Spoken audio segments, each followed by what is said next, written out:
if I could start over, if I had to start over, don't pigeonhole yourself too much, right? Because, a lot of you have big email lists already. You've got a lot of stuff already going for you. And what happens with a lot of people is they pigeonhole themselves. They're like, hey, I only sell physical products. That is it. I own a Shopify store. I'm using funnels. And this is all I do now.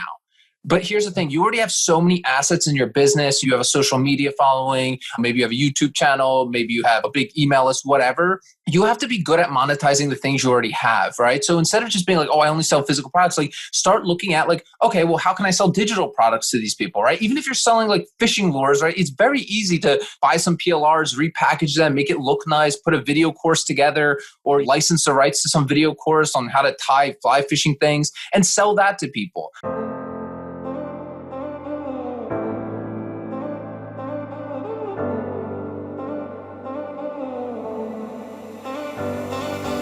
Hi, this is Ecomhunt. We're back. This is Ariel Ben Solomon, and we're back here with another podcast with one of the top influencers in the niche. We're here with Peter Pru this week.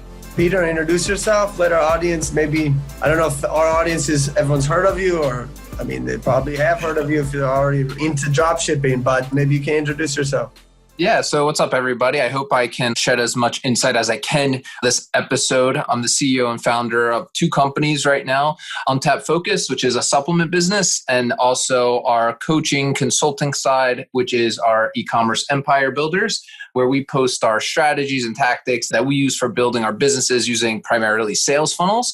So I'm hoping I can share as much insight on that strategy in this episode. Let's start with a question that Mordechai, the owner of Ecomhunt, always likes to start with, which is, if you had to do it again, like what's one thing you would do again if you had to build your empire from the beginning? What's like one thing you learned that you do differently? Great question. This is actually something I think about a lot because the market changes so quickly, right? Just even with making money online, right? There's a ton of different ways, right? There's obviously e-commerce, like what we're talking about. There's affiliate marketing, there's agency stuff. There's so much, right, out there.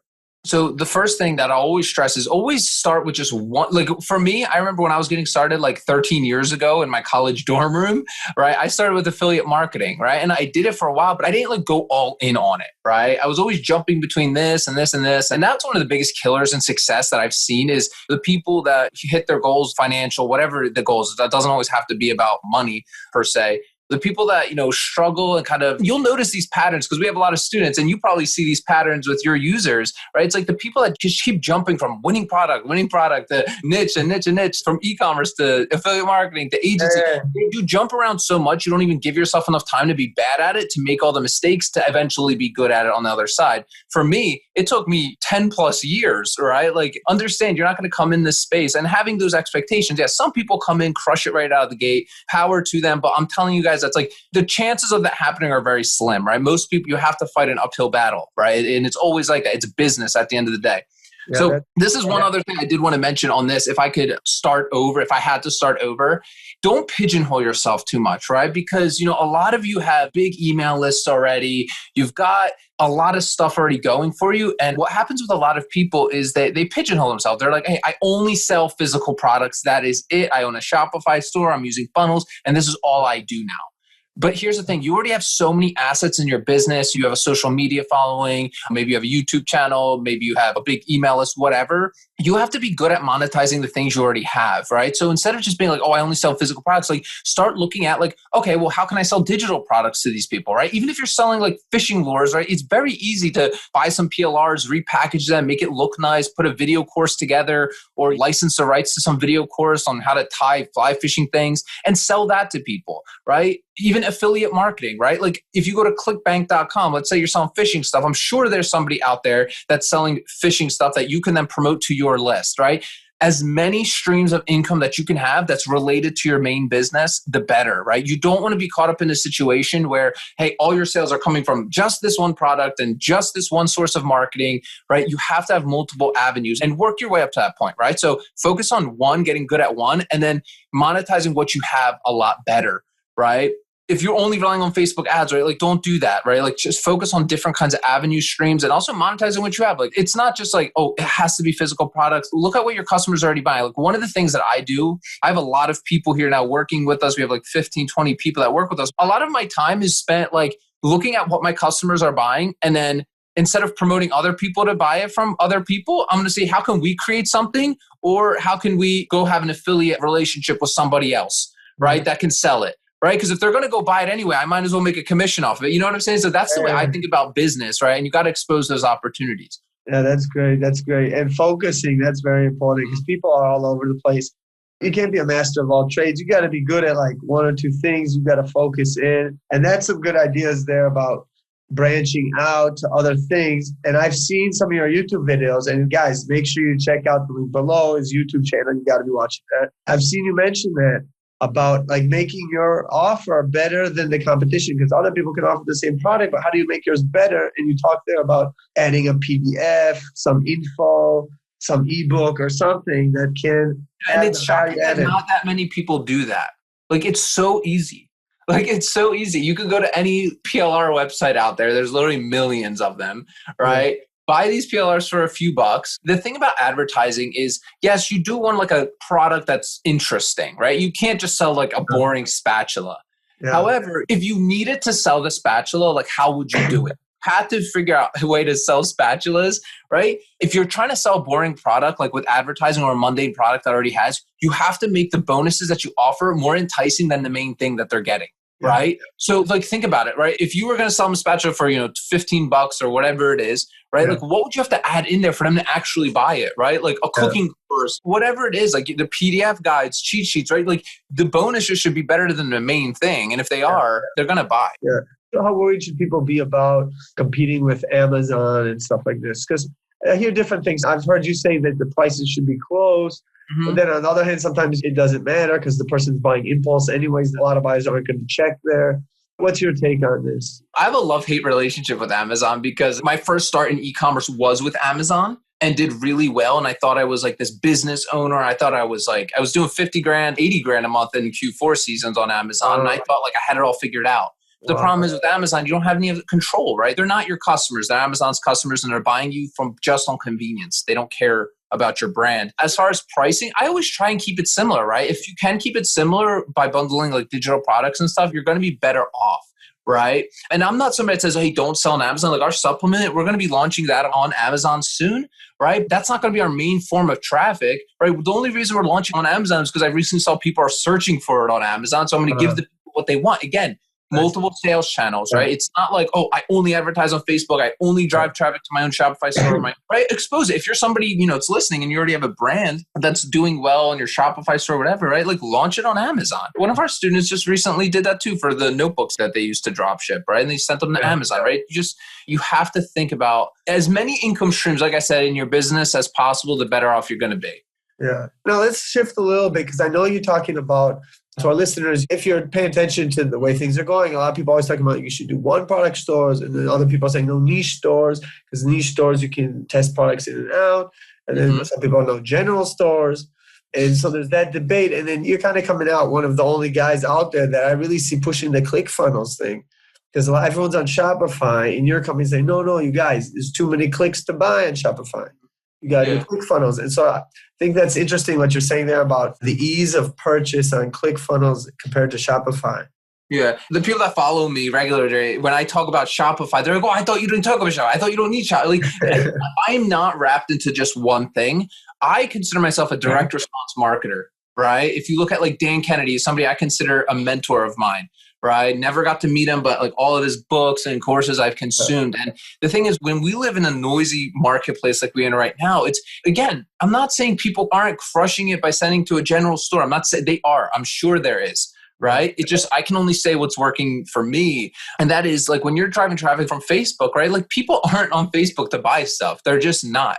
But people act like they are. So you send them to a store like with all these bells and whistles where it's like, okay, it's a little tougher. And again, you can make sales. It's just a little bit difficult to be profitable. So there's a time and place for the Shopify store, of course. Right? I treat it as a place for if you have existing customers for them to go and browse around because they already know you, like you, trust you. Yeah. So your conversion rate will already be higher on your store. But if you just send a bone cold traffic that they don't know you at all, they've never purchased from you, right? Sending them to a Shopify store is a little bit tougher in my opinion. So we send them to a funnel where we're creating assets for our business, right? Collecting email address, pixeling them, right? And then we're trying to knock out as many things as possible, right? So we get the email address, right? That qualifies them as a subscriber. And this is what people ask, like, should I even, but if I ask them for an email address, that's intrusive. I'm telling you right now, if they're not willing to give you an email address, they ain't buying from you. Right. So like they're not going to buy from you anyway.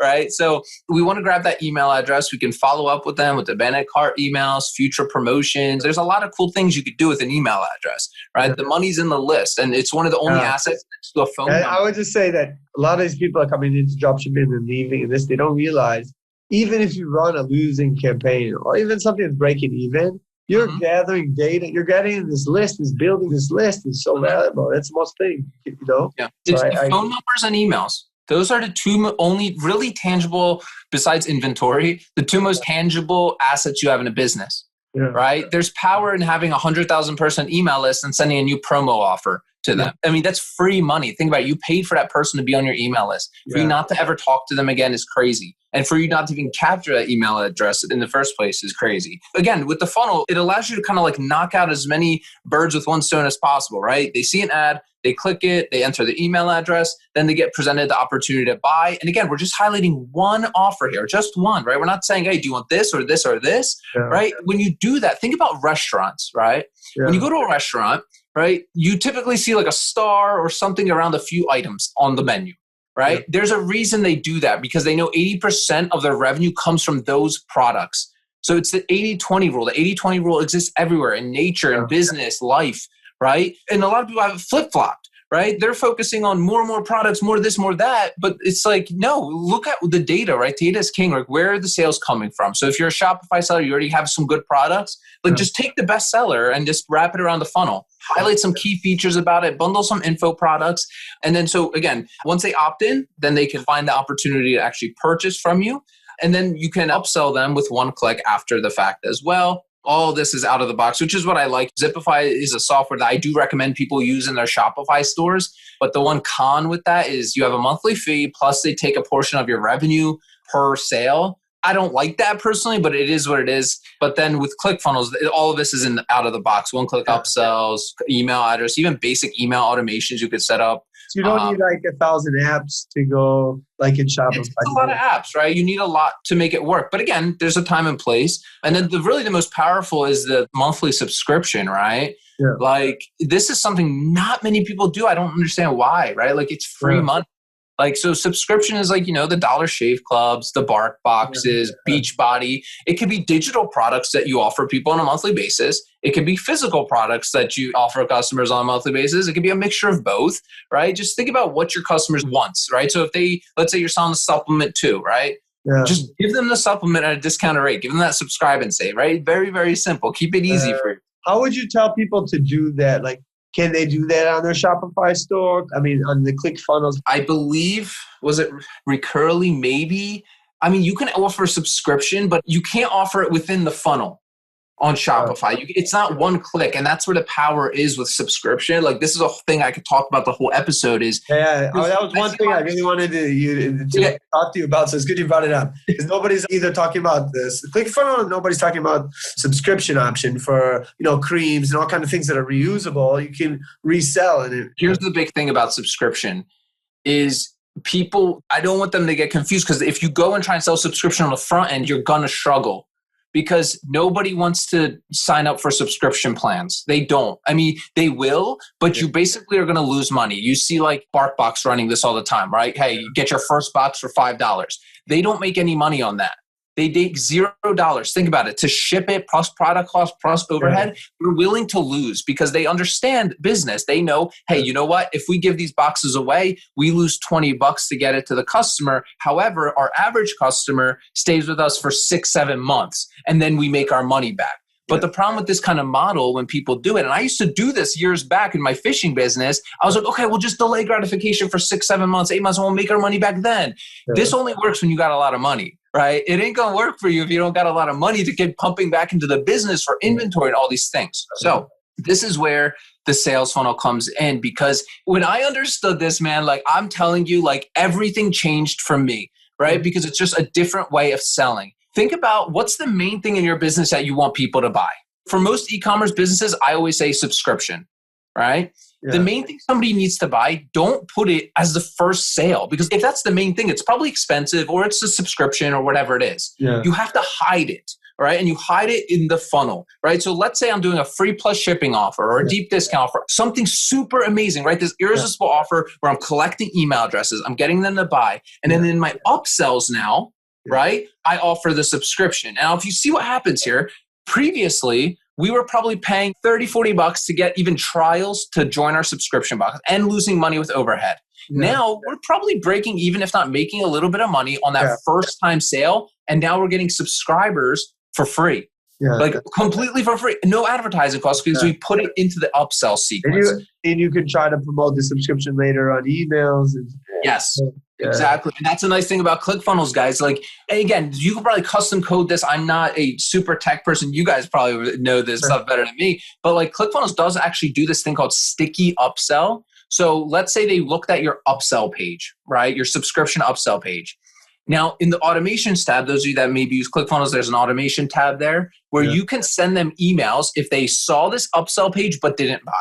And then you could send them that upsell page link back to them, and then they can click a link and they automatically get charged. They don't even have to put their credit card information in again, right? Huge. And you could send out, however many emails over the next week or two promoting your offer, whatever it is that you want them to buy. So that's interesting. You would say for somebody that they would run their store from their Shopify and then have ClickFunnels for their bestseller and then keep them both kind of running. Here's how I always say it. It's like, if it's cold traffic, it goes to a funnel. Yeah. That's it. Right? That's it. Like if it's Facebook ads, Google, whatever, YouTube, however you're driving cold traffic that people don't know you, like you, and have never given you $1 or an email address for that matter, don't send them to a Shopify store. Try out the funnel, right? Yeah. And then on the back end, let's say you have some high ticket product. Yes, I do recommend typically, hey, build a funnel around it because then you could add on all the upsells and stuff. Yeah. But I get it. If you just want to throw it on the Shopify store, right? And then let's say everybody that buys from your funnel, right? You could set up an email automation on the back end and retargeting ads to push them to that higher ticket product or that subscription offer. Yeah. And that's where your Shopify store can come into play, right? Let's say you're doing Christmas promotions to all your buyers, right? Yeah, you just send them to your Shopify store or build a funnel. There's no right or wrong. Yeah, that's great. So you would say you can combine both, but you're saying, how do you think that this affects your conversion rate in terms of using ClickFunnels versus Shopify? Yeah, so typically what we see on the funnel is like a 10% conversion rate. And the reason for that is because there's no distractions, there's no buttons. Go install like a Hotjar. I think it's a Hotjar that lets you see where people are clicking. Like go put that on your Shopify store. You'll see they're going to be clicking from the ad all over the place. You won't even believe where your customers are clicking. Right? They're going to find the weird things to click. And guess what? When they're clicking places that they're not supposed to, they're going to get distracted and sidetracked. Okay. So a Shopify store, typically someone I'm sure watching this has a 10% conversion on the Shopify store, but that typically doesn't exist. It's typically around 1.5% to maybe 3% with a funnel. And like I said, the reason for that is because there's distractions, right? Just even like Shopify stores, I click a lot of ads and I'm always looking at what are people doing. And I'll go to some Shopify stores and I see just tons of random products. And what do you think happens when your customer starts browsing around your site and like sees all of these random products, right? It hurts a lot of your credibility. They don't trust you. And that's why they end up leaving, right? I think you can attest to this. One of the biggest issues in Shopify is I get a lot of add to carts and I don't buy. Oh, I always do these like business hacks, funnel hacks, whatever you want to call them on the channel. It's basically I go and buy Shopify store stuff I see on funnels. And probably anybody with a Shopify store can see this. Tell me how many clicks does it take for you to get somebody to buy? If it's more than 3, there's too many drop-off points. So the Shopify store, think about it. You have an ad, they click, right? From the ad, they click over to the product page. They have to click the add to cart button now. Yeah. Then they go to the cart page. They have to click go to checkout. Then they have to go from checkout to shipping info. And then there's 2 steps there. It's like cart page, shipping info, then billing info. And then they have to confirm like the shipping method. It's like 6-7 clicks in total before they click complete. And then with PayPal or something, they can have more. So it's just Think about every time somebody has to make an extra click or a decision, it's a funnel. Everything's a funnel, right? There's always drop-off points. And the more drop-off points you have, the lower your conversion rate is because you're not getting to the point fast enough. With a funnel, it's literally 2 clicks or 3, right? Click the ad, right? Landing page, 2-step order form. Fill out your shipping info. And on the 3rd click, they can click complete order. So 3 clicks. So you'd recommend this for proven products, or you'd also say you can test things cold that you think that would work? Or I mean, we test things cold. We launch pretty much funnels every single day, and we don't know if they're going to work or not. But again, I understand if somebody's a beginner that's never built a funnel before, they might not be able to build a funnel within like a couple hours. I get it, right? It's like anything in life, right? It's like, I'm sure the first time you built your Shopify store, it took you 3 days to do it. But now you could probably do it blindfolded. It really comes down to just what you want to focus on. But here's the thing, the funnel's the easy part, right? Everybody thinks, they need some fancy designed Shopify store or fancy designed funnel. None of that stuff matters. At the end of the day, that kind of mindset, you're focusing on tactics. And none of that tactic stuff matters. The tactics are always changing, right? What matters is the strategy, right? The strategy is like, well, what is the offer? At the end of the day, what are you selling? And again, I fell victim to this too. Like, should I use a banner? Should I change my buttons to green? Should I use this font? Like, which one's going to get them to buy? Like, that shit does not matter. What matters is, what is the offer that you're selling people? And I think too many people in dropshipping, and it's fine because it's such a easy way to get started in business like never before, but it attracts people that are just trying to pull one over on their customers. You're just trying to sell whatever to make money. And I get it, but focus more so on like actually selling something good, right? To people, right? Like actually a good offer that you're like, wow. If you could say like, hey, you know what? If they're going to Amazon and buy this thing, right? They're getting screwed over. They should be buying from me, right? Because like, hey, I have all this stuff that they get with it, right? That's how you know you're doing it right. That's why it's simple. The niche is the most important part of this, in my opinion. Right? A lot of people, they focus on the winning products. I focus on, well, what's the niche, right? Like what's the group of people, right? You're selling to people here, right? Like, I think a lot of people forget that you sell to human beings, right? And they're just trying to throw whatever you can out there. What's the winning product? What's the winning this, that, right? Like, no, like I had a winning product a few years back that I only knew because I was super into my market research. I was in all the Facebook groups. I was in all the Instagram. I saw this new product got released and everybody was talking about it. They couldn't buy it anywhere. They're like, where can I get this? Where can I? Guess what? I hit up my supplier. We were able to make them. They were able to have them made within a week for me. And just like that, I would have found it. But you can't find that. It's all about having your pulse on the market, right? Yeah, that's great advice. People aren't doing this. Most people are not doing this. Yeah, it's great.